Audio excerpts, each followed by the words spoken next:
Lord of Mysteries, capítulo 98, Sr. Azik. Diante da pergunta da irmã, tudo o que Klein pôde fazer foi responder com um sorriso arrependido. Músculos doloridos. Ele originalmente acreditava que ao consumir a poção de sequência, sua constituição seria aprimorada. Mas a dura realidade lhe disse que os pontos de estatísticas de um vidente foram todos alocados para sua espiritualidade, mente, intuição e interpretação. Isso não o ajudou a se ajustar ao treinamento de combate com rapidez. Quanto ao Klein original, ele se concentrou nos estudos desde cedo e sofria de desnutrição. Isso o levou a possuir uma condição física abaixo da média. O fato de que ele estava tendo efeitos posteriores de malhar era de se esperar. Músculos doloridos? Lembro que você voltou ontem à noite depois do jantar e não fez mais nada. O álcool causa dores musculares? Melissa perguntou com um olhar inquisitivo. O álcool causa dores musculares. Irmã, essa pergunta não pode deixar de me fazer ter pensamentos inapropriados. Klein riu secamente e disse. Não, isso não tem nada a ver com álcool. É de ontem à tarde. Entrei para o treinamento de combate da empresa. Combate? Melissa ficou ainda mais surpresa. Klein organizou seus pensamentos e disse. Bem, foi isso que aconteceu. Eu considerei isso e acredito que como consultor histórico e avaliador de relíquias de uma empresa de segurança, é impossível para mim ficar no escritório ou armazém para sempre. Talvez chegue um dia em que eu tenha que acompanhá-los às aldeias, ou a um antigo castelo, ao local de alguma relíquia. Isso pode exigir que eu caminhe, atravesse rios e ande muito. Terei que suportar todos os tipos de testes impostos pela natureza, então tenho que possuir um corpo saudável o suficiente. Então você se juntou ao treinamento de combate para aumentar sua resistência? Melissa parecia entender a intenção do irmão. Isso mesmo, respondeu Klein com grande afirmação. Melissa falou com uma careta. Mas isso não é cavalheiresco. Você não se mantém sempre nos padrões de um professor? Um professor requer apenas a capacidade de ler documentos históricos, ponderar sobre questões difíceis e manter um comportamento educado e cavalheiresco. Claro, não estou dizendo que essas são todas as coisas boas. Prefiro homens que conseguem resolver problemas por conta própria, independentemente da solução exigir força ou cérebro. Melissa sorriu. Klein sorriu e disse. Não, Melissa. Sua definição de professor contém um equívoco. Um verdadeiro professor pode se comunicar com as pessoas de maneira gentil e educada, mas também pode educar a outra pessoa usando os princípios da física, levantando uma bengala para convencer alguém quando há um obstáculo na comunicação. Princípios da física. Melissa ficou perdida por um momento, mas logo entendeu o que seu irmão estava dizendo. De repente, ela foi incapaz de retrucá-lo. Klein não disse mais nada e acelerou o passo com grande dificuldade enquanto se dirigia ao banheiro. Melissa ficou parada e olhou por alguns segundos. De repente, ela balançou a cabeça e alcançou Klein. Você precisa da minha ajuda? Ela posou como se estivesse apoiando alguém. Não há necessidade. Eu exagerei um pouco mais cedo. Klein sentiu-se humilhado. De repente, ele ficou ereto e caminhou normalmente. Observando seu irmão caminhar com firmeza para o banheiro e fechar a porta, Melissa franziu os lábios e murmurou. Klein está ficando cada vez mais pretensioso. Eu até acreditei que a dor muscular dele era mesmo séria. No banheiro, Klein estava parado atrás da porta bem fechada, seu rosto contorcido de dor. Ai. Ele prendeu a respiração, enrijeceu o corpo e ficou parado por uns bons 7 ou 8 segundos. Quando ele desceu com grande esforço, tomou café da manhã e se despediu de Benson e Melissa, sua dor finalmente começou a diminuir. Depois de descansar um pouco, Klein pegou sua bengala, colocou sua cartola e saiu de casa, caminhando em direção à parada de carruagens públicas. Durante o verão, a Universidade Coy tinha árvores com folhagens que proporcionavam sombras, repletas de pássaros e flores luxuriantes. Era pacífico e calmo. Caminhando ao longo do rio, Klein virou na direção do departamento de história. Então, ele encontrou o prédio de 3 andares envelhecido e localizou o escritório de seu mentor, Cohen Quentin. Ele bateu e entrou na sala, mas ficou chocado ao ver que o homem sentado na cadeira de seu mentor era o acadêmico Azik. Bom dia, Sr. Azik. Onde está meu mentor? Marcamos um encontro por carta para nos encontrarmos aqui às 10, perguntou Klein intrigado. Azik, que era o melhor amigo de Cohen Quentin e debatia com seu mentor sobre tópicos acadêmicos com frequência, sorriu e disse: Cohen teve uma reunião de última hora e foi para a Universidade de Tingen. Ele me pediu para esperar por você aqui. Azik tinha pele bronzeada, estatura e constituição medianas, cabelo preto, olhos castanhos e traços faciais suaves. Estar em sua presença trazia uma sensação indescritível, como se você pudesse ver nos olhos do homem que ele tinha passado pelas vicissitudes da vida. Sob sua orelha direita, havia uma pequena verruga que ninguém notaria, a menos que examinasse de perto. Tendo dito o motivo, Azik de repente franziu a testa enquanto observava Klein com cuidado. Sentindo-se confuso com o súbito escrutínio, Klein olhou para seu traje. Eu cometi alguma quebra de etiqueta? Smoking, colete preto, camisa branca, gravata borboleta preta, calça escura, bota de couro sem botão, tudo parece normal. As sobrancelhas de Azik se franziram e ele riu baixinho. Não ligue para mim. De repente notei que você está muito mais enérgico do que antes. Você parece ainda mais um cavalheiro agora. Obrigado pelo elogio. Klein aceitou com calma e perguntou. Sr. Azik, meu mentor conseguiu encontrar o livro Pesquisa das Relíquias do Pico Principal de Ornassis na biblioteca do campus? Ele encontrou com a minha ajuda, disse Azik, sorrindo gentilmente. Ele então abriu a gaveta e tirou um livro de capa cinza. Você não é mais um estudante da Universidade Coy. Você pode ler aqui, mas não pode levar para casa. Tudo bem, Klein pegou a monografia acadêmica com prazer e com uma pitada de medo. O design do livro estava totalmente alinhado com as tendências atuais. Usava papel duro como capa dura, e estava impresso com uma imagem abstrata do pico principal da Cordilheira Hornassis.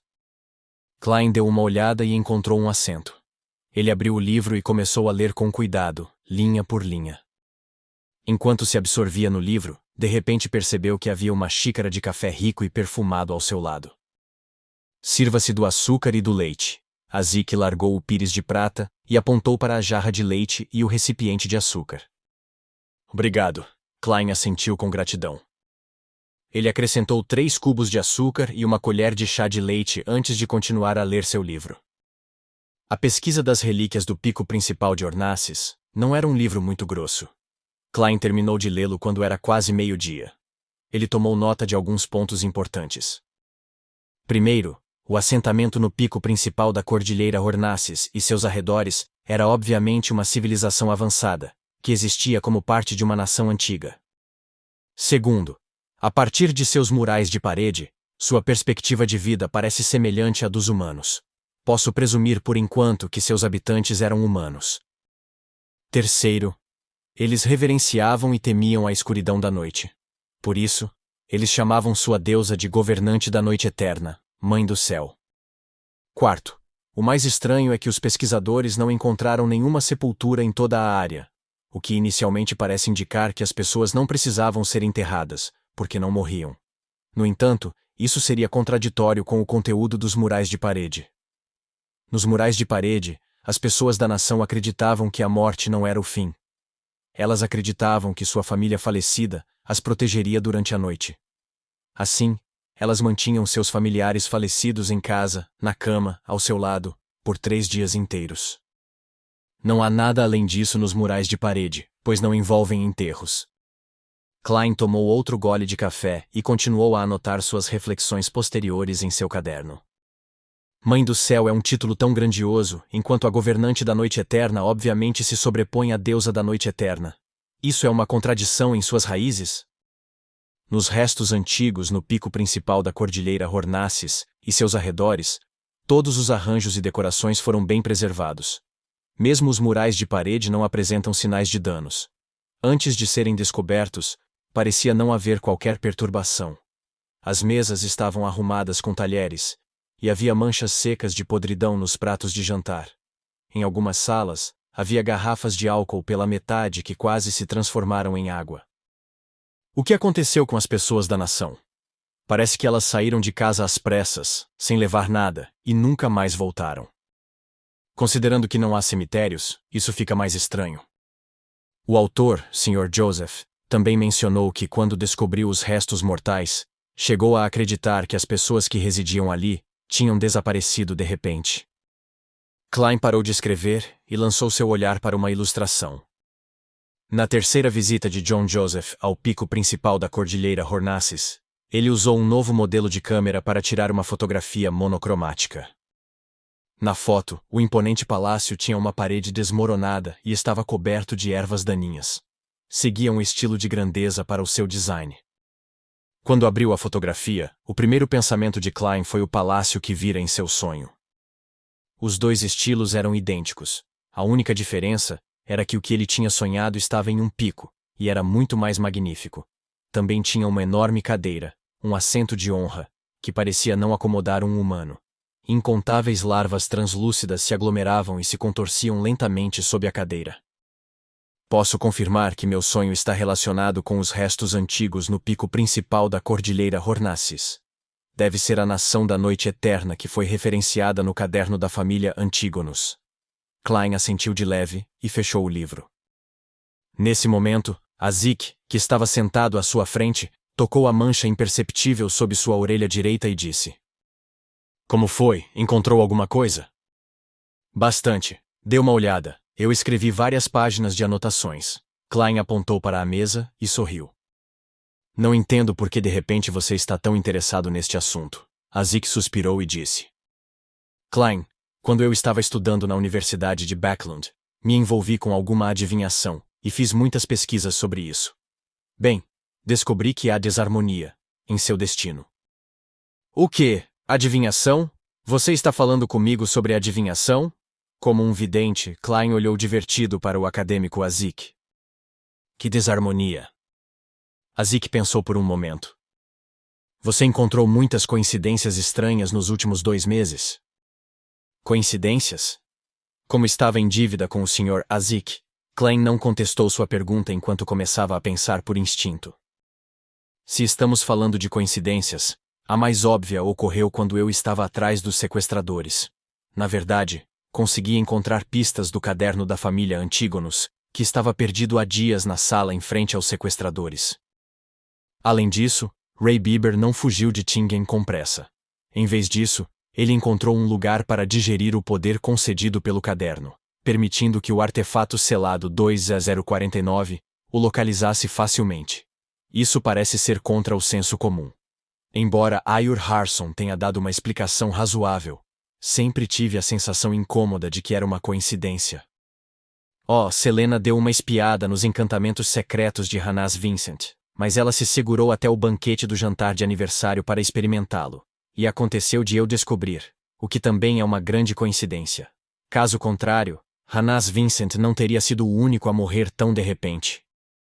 Klein pensou seriamente por alguns minutos e disse: "São 3. Não são poucas, mas não são muitas. Além disso, não havia nada que indicasse o envolvimento e orientação de alguém." Azik assentiu de leve. "Como o imperador Roselli disse uma vez, uma única coincidência é encontrada por qualquer um. 2 vezes ainda é normal. 3 vezes é quando se deve considerar quais fatores internos estão influenciando essas coincidências." "Você pode me dizer mais alguma coisa?" Klein sondou. Azik riu e balançou a cabeça. "Só posso dizer que há alguma desarmonia, mas nada mais. Você tem que entender que não sou um verdadeiro vidente." "Isso não é basicamente igual a nada. Sr. Azik é bem estranho. Ele está bancando um charlatão na frente de um charlatão como eu." Klein soltou um suspiro, aproveitando o momento em que Azik se levantou. Ele beliscou sua glabela e ativou sua visão espiritual. Quando ele olhou, a aura de Azik apareceu totalmente diante de seus olhos, e tudo parecia bastante normal. "Infelizmente, só consigo ver o corpo etérico e a projeção astral de uma pessoa acima da névoa cinza." Klein pensou sem preocupação, enquanto batia em sua glabela de novo e se levantava.